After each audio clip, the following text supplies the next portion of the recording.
Shalom family. This video is the one I told you about, the takeover. The takeover has begun. I'm going to take my time with this video. I don't know how many parts it will be, but I'm going to go through the first part of the takeover, which I explained the first part. I did not reveal the second part, and I will reveal the second part of this takeover. The first part of the takeover, once again, this is something I heard, I saw months ago, and I didn't know the deepness of it, but it gets very, very deep. And where we at, what time it is, we are in some very trying times. You're talking about Jacob's trouble. You're talking about tribulations, trials and tribulations. Well, this is where we're at, and this is what this will have to do with. And this is, yes, it is a takeover, and it is in scripture. The first part of this takeover is dealing with our homes. This is the first part. And yes, the homes will be taken from the people, and this has been happening. It's been happening, like I said, as the people, this is what's happening. We are awakening. We are awakening to who we are, and we are coming to life, and we're rising our heads up, and we're making our voice known. And now they are ready to rise up against this awakening. They're ready to rise up and do something. And this is something that, once again, we have to know what's going on, what time it is, why things are going the way they're going. And you're going to start to see, as the videos continue to come, you're going to start to see the big picture and what's really going on and why we shouldn't be at each other's throats. Okay, the first scripture, Psalms 49:11. Let's see this in scripture. This is what people think. And our people think this because they haven't seen this yet. Many of our people haven't seen this yet. Psalms 49:11. Their inward thought is that their houses shall continue forever. See, our people think they're going to be in their houses forever. They're putting up, I see some of our people putting up videos, they building. We're adding on this. We're building another house. We're building. And we know what Ezekiel said about those that build houses. We understand the scriptures, but they don't understand. And they're dwelling places to all generations. They call their lands after their own names. We have people calling lands. We know there's a bigger picture with this. Where I come from, people call their lands, they have a street with the name of the street's name is the name of themselves. And they're calling their land after their own names.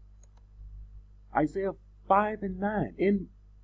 In my hearing, Yahuwah of hosts says, truly, many houses shall be desolate. This is a promise. Many houses shall be desolate, great and beautiful ones, without inhabitants. There are some people in beautiful houses, but they will not be able, they will be forced out of these houses. Isaiah 13:16. Their children also will be dashed to pieces before their eyes. Their houses will be plundered, and their wives ravished. This is part of prophecy of what's coming. The houses will be plundered. We see it over and over. Micah 2:9. The women of my people you cast out from their pleasant houses, from their children. You have taken away my splendor forever. These people belong to the Most High. And believe me, the enemy knows this. And this is one of the reasons they will be cast out. 2nd Ezra 16:46-50. For strangers shall gather their fruits and plunder their goods. This is what's going to happen. Strangers, people you don't know, and overthrow their houses and take their children captives. For in captivity and famine they will beget children. We're not strange to this. We understand. We've done this. Our people, we've done this before. Those who conduct business do it only to be plundered. So you're conducting business, you're building houses, you're only doing this to be plundered. The more they adorn their cities, their houses and possessions, and their persons, the more angry I will be with them for their iniquity, says Yahuwah. Just as respectable and a virtuous woman hates a harlot. See, just as the respectful woman hates a harlot, so righteousness shall hate iniquity.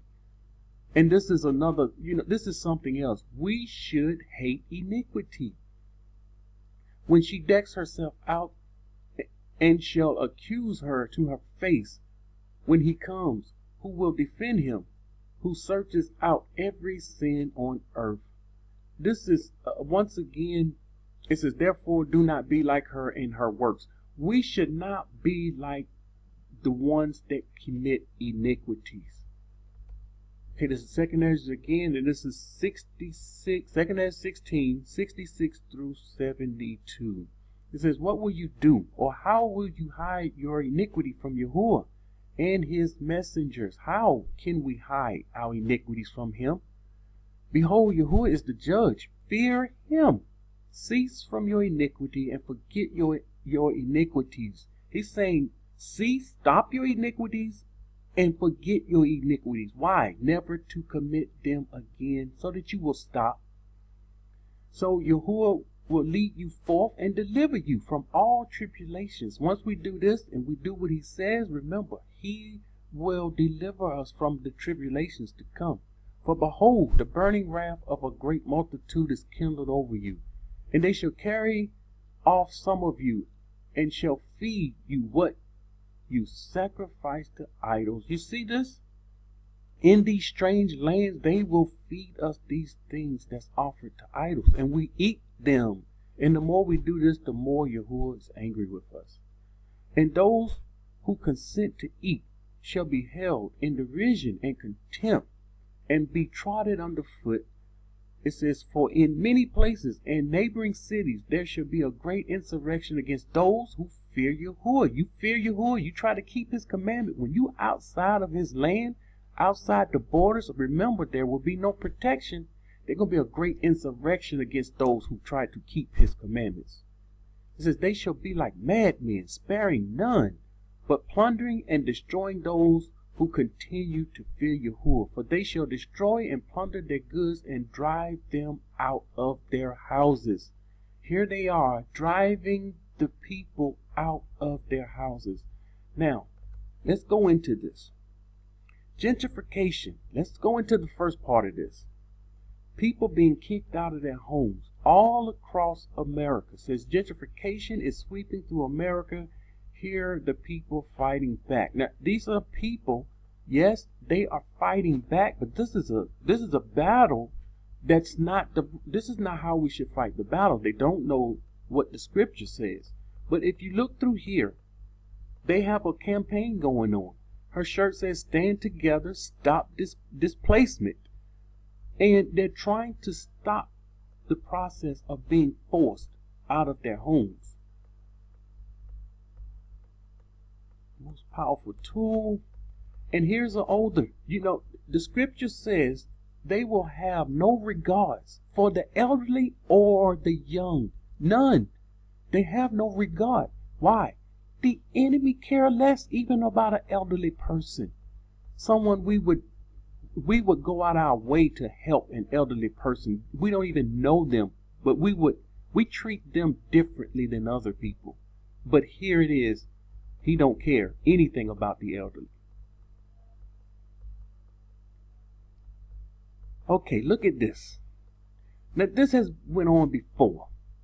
They called it urban renewal. It means pushing black residents out. And this is what this is about. They're pushing blacks out of their home. And not only blacks, right now what's going on, they're pushing poor whites.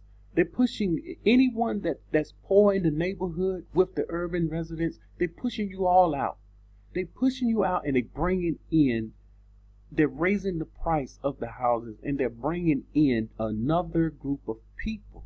But this says in the late 50s, Atlanta embarks on its first attempt at urban renewal, in which many people, at the time it was translated to Negro removals, but this is what they called it. They call it Negro removal. and the hundreds of the homes were demolished by the cities, and thousands of black families and their neighborhoods were separated from each other. So families were separated, just as the scripture says. Families separated from each other.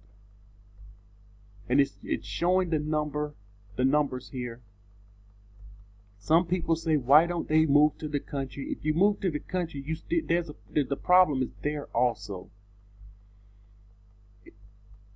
As if moving back to the country will help things. But these are the pleasant homes. These are the nice homes that the scripture talking about that these people are going to lose. Now, this has been in the news lately. This coffee shop, they put out the sign, happy gentrifying the neighborhood since 2014. And the people, of course, they immediately protest. Here comes the protest. And of course, they removed the signs, but once again, they celebrating the removal of a people out of their own neighborhoods. And a lot of these neighborhoods, I looked into this a little deeper. A lot of these neighborhoods that used to be our people, now they're all are gone. They lost their neighborhoods, forced out of their homes, and many end up being homeless. Now, let's look at this picture is going to grow larger and larger until I get to the second part of the takeover. This is the first part. The second part is deeper, is heavier, but this part here, this is the bigger picture of people being forced out of their homes. Refugee crisis. This has been a problem. A record 65 million people forced to flee homes. This is what the UN said. And then it says 24 people were displaced from their homes every minute. 24 people losing their homes, being forced out of their homes every minute of every day during 2015. This is, unbelievable. This is showing you a larger scale of what's been happening. People losing their homes. A number of refugees in the world has reached the level high, even recorded all according to figures published by the United Nations. Okay, it says in the last an increase of 5 million last year, the number of people displaced by conflict, refugees, asylums, seekers, or those displaced internally. It says was at an estimated 65.3 million by the end of 2015. Is equivalent of one of every 113 people on the planet. This is one in every 113 people on the planet being displaced. It is considered nations wake up for the 21st largest in the world. So they're saying this is the largest, these numbers are the largest ever being recorded. This many people. Here's another number. On average, 24 that were displaced from their homes every minute during 2015. Some 34,000 people per day. So this is the number of people per day that's being displaced. This is the takeover. This takeover is worldwide. It's not just America. And the world has been experiencing this. America hasn't really been experiencing it like the rest of the world. But the whole entire world is experiencing this takeover. And of course, these are low-income people. They're very poor. And of course, there is no help for these people.